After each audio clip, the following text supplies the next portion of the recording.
Hey guys, just quick before the video starts. I'm super sorry if I didn't upload for the past few days because I was feeling sick and everything like that. So yeah, I hope you enjoyed this video, and I did not write any of these, or I did not write these, and I'm gonna put the author down below. And well, as he said in the story, this actually happened. So yeah, enjoy the video. I worked at a haunted swimming pool. Just a little side note before I tell you my story. Yes, this actually happened. The pool I worked at is haunted, and there are many more stories similar to this. This particular event happened about 8 years ago, and I will tell you like it's happening in the moment because I think it's more fun. So sit back, relax, and imagine you are back in 2008.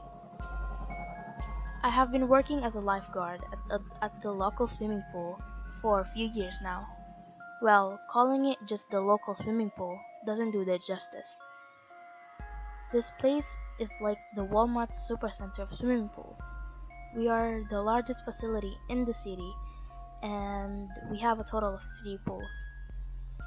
An Olympic-sized pool for lap swimming, swim meets, and diving boards.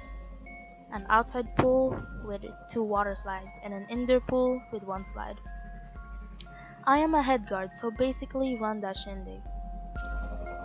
I am responsible for making sure that all the chemicals are all in order, managing the lifeguards and opening/closing the facility. I had heard stories about that pool that was haunted, but I never experienced anything myself. Older lifeguards told me that the pool was haunted by a little girl. They once tried to contact her with a Ouija board, and weird things began to happen in response to that. You could hear a little girl asking to go down the slide when no one was there. Lights/showers would open randomly and things would be knocked around. As I said, I never experienced any of this, and I'm skeptical that any of it has happened. Today so far has been pretty normal.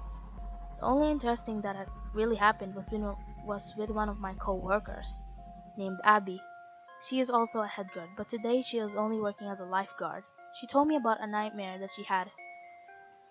She said that in her dream, she was working by the diving boards, and a young kid walked up to her and went to the top of the high dive and jumped. He hit the water and immediately started to drown. Abby jumped in for him, but by the time she got to the pool, or she got to him, he started to sink in the 18 feet deep water, 5.5 meters. She dove after him, but the kid was always just out of her grasp. Abby told me that she felt like she swam for ages, but she couldn't reach the kid. The ground had seemingly disappeared, and the water dropped endlessly before her. She had swum deeper and deeper than she had ever before, and she was running out of breath. At this point, she decided that her life was more important than some random kid. So she turned for the surface and began to swim up.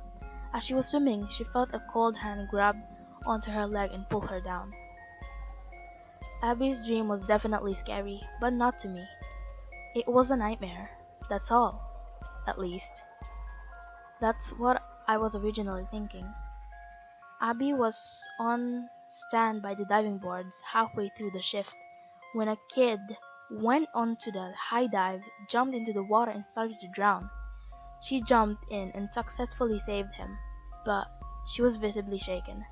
I asked her if she was alright, and she looked at me and said, That that was the same kid from my dream. I was put off by that, but it had to be a coincidence. I just let it go and went with my day. By the time I got home that night, I was exhausted. Nothing in the world could have stopped me from crawling into bed and falling asleep. I was working by the diving boards, and some of the kids were having a contest to see who could do the coolest trick. I was enjoying myself because as the contest went on, the kids became more and more desperate to be the winner.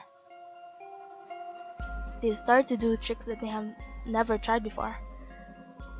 and about 2 and 3 kids would belly flop. Hilarious. One kid jumped off and tried to do some kind of barrel roll. He hit the water sideways and knocked the air out of himself. He panicked and started to go under. No longer quite funny. I jumped for him, and once I was just out of reach, the kid started sinking. I went under him. I went under after him, and after a couple of seconds of diving, something felt wrong. Realization hit me like tons of bricks when I remembered Abby's dream. I immediately turned upright and started booking it up to the surface. The water was suddenly cold. I didn't even bother looking back for the drowning kid as I kicked as hard as I could upward. The water around my leg became so cold it felt like ice. I was desperately trying to reach the surface that it took me a couple seconds to realize that I was no longer traveling upward. I was slowly sinking despite my best efforts otherwise. I looked down and saw that the ice around my leg was actually a dead gray hand pulling me down into the depths. I woke up, drenched in sweat and breathing hard. The icy grip of the dead hand was still on my cold calf. I knew I wouldn't be able to fall asleep again, so I turned to watch TV as I counted down the hours I had to get ready for work. When the time finally came, I put on my lifeguard shirt and drove to the pool. Everything was fine. Nothing had moved since I had closed the night before. I could clearly see the bottom of the Olympic pool. No dead guy down there. It was just a dream. Stop being such a baby, I said to myself aloud as I began to test the chemicals in the water. Every single pool was in range. A miracle, by a pool standard. Lifeguards began to show up at this point, and Abby was among them. Jesus, she looked as bad as I felt. Her hair was a mess, and she had dark rings under her eyes. Bad dreams? She looked disgusted at me. You have no idea. Oh, I think I might, I began.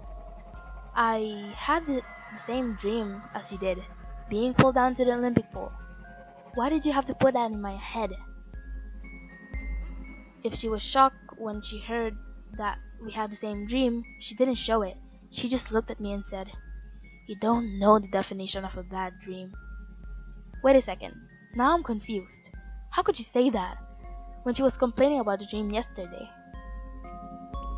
I don't think I'll be able to close the pool by myself again, she started saying. Last night I had the most horrific dream I've ever had.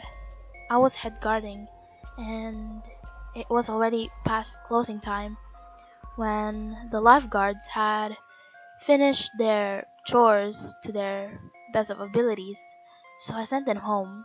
You know, normal head guard stuff. She was right. The lifeguards never do their chores well, and they usually finish and leave within the first 10 minutes after closing. It usually takes the head guards 30 minutes to finish the water test and lock up the pool. I had just finished the water test and I walked into the indoor pool to the chemicals, and to add them, something felt off. I looked around and saw a fully clothed elderly man floating face down in the water of the catch tank at the bottom of the slide.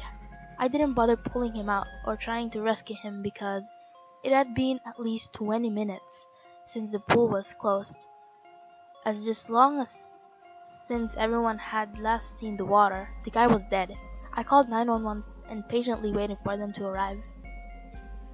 EMS showed up and parked right in the front of the emergency exit, which happens to be a solid 4 feet from the catch tank. I walked over to the door and let them in. I put my hands into the push handle of the door, and I had an out-of-body experience. My consciousness was floating about 10 feet off the ground, looking down on myself, ready to push open the door. The elderly man was no longer floating. He was standing right behind me. I knew I had to make a decision, and I knew I had to make it in a split second. I could either run or turn to face the man. As I decided to run, he grabbed me. I tried to scream, but the whole hand clamped around my mouth. Holding it onto me, he fell backwards into the catch tank, pulling me underwater with him. Her story ended, and I just kind of sat there. We both just sat in each other's company in silence.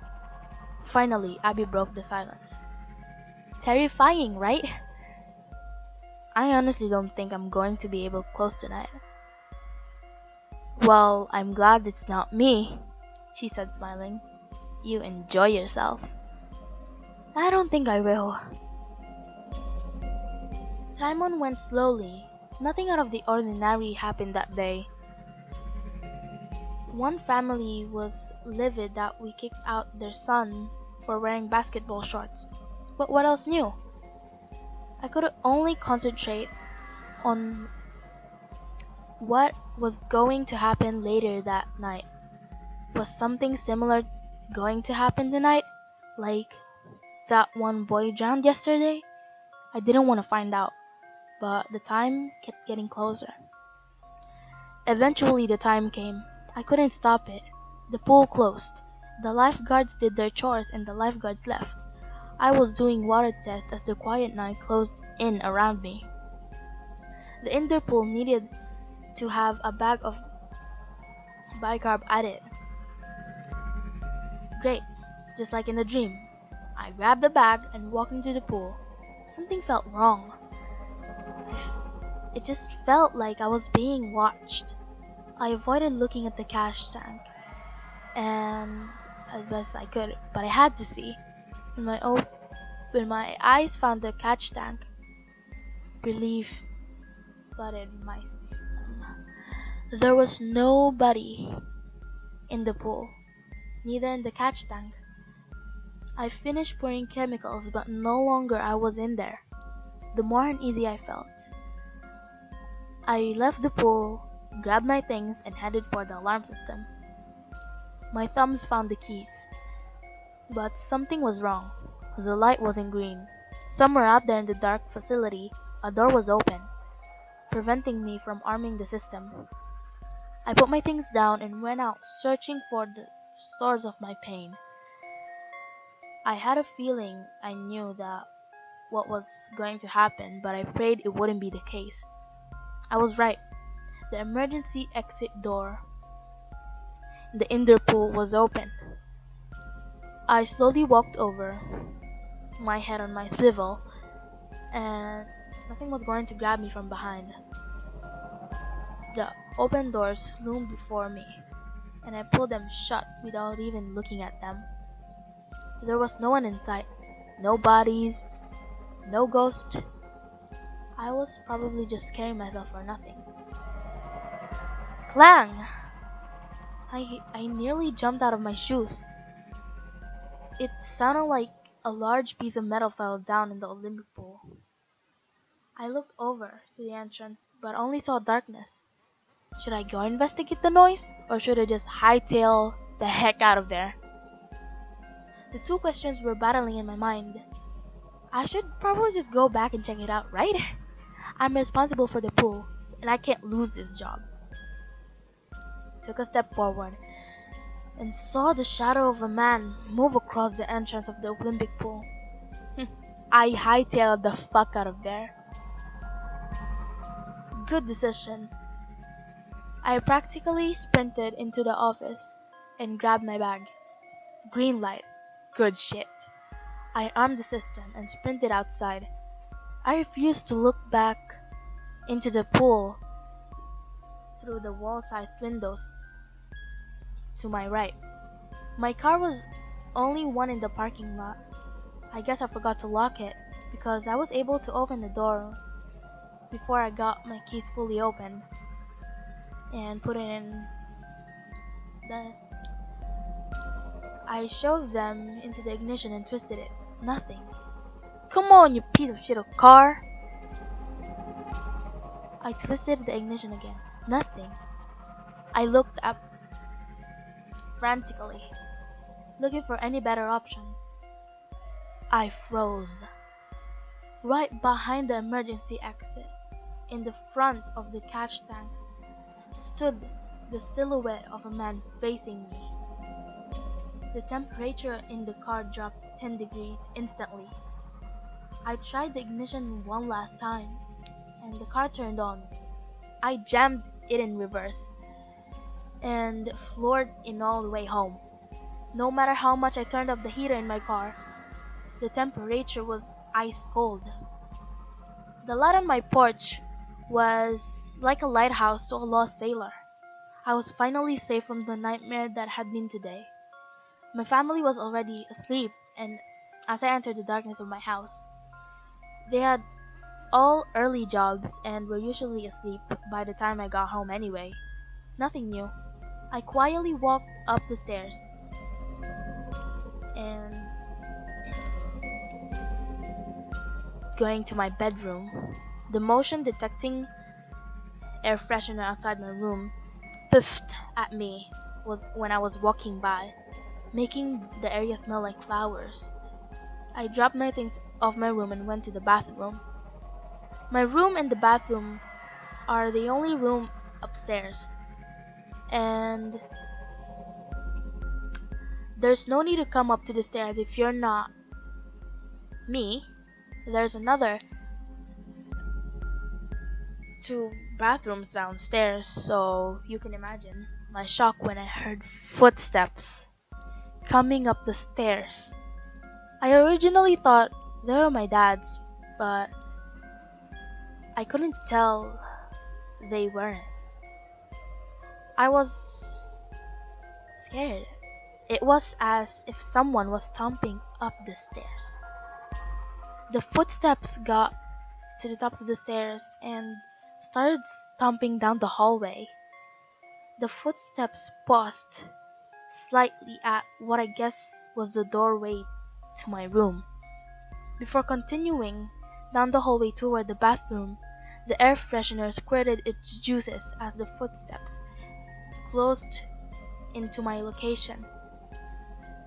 They reached the bathroom door and stopped. Whoever or whatever it was stood out there. I never heard the footsteps retreat, nor hear the air freshener go off. I locked the door and slept in the bathroom that night. For weeks after the event, I wasn't able to sleep, and I still get nightmares to this day. Okay guys, thank you so much for listening to this story, and I hope you guys like it, because I really liked it, and I told the guy who posted this, I'm gonna post this because this is the bomb. This is so good. So yeah, thank you so much. I'm super sorry if I like kind of not said the words correctly, or I just stopped for like maybe 10 seconds, because sometimes I get out of sight, like what am I reading, like sometimes just get into my head, so I have that problem. So yeah, thank you guys for listening, and yeah, stay tuned.